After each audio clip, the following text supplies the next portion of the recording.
Rail পরিবারের তৃতীয় মিলন সভা মিট 21/12/2024 শনিবার আগামীকাল ভারত সভা হল, বউবাজার, সেন্ট্রাল মেট্রো স্টেশনের ক্রসিং এর ওপর।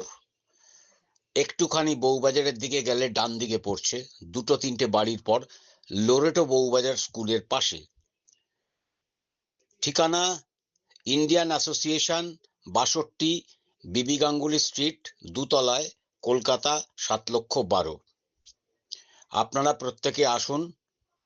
সমস্ত রেল পরিবারের সদস্যদের বলছি, আপনারা প্রত্যেকে আসুন। এখানে আধিকারিক চিকিৎসকরা এবং কেন্দ্রীয় সরকারের অবসরপ্রাপ্ত একজন চিকিৎসক, তিনিও আসবেন আমাদের রেলের যে চিকিৎসা ব্যবস্থা ইত্যাদি নিয়ে বলবার জন্যে। দুপুর 3টে থেকে 6টা।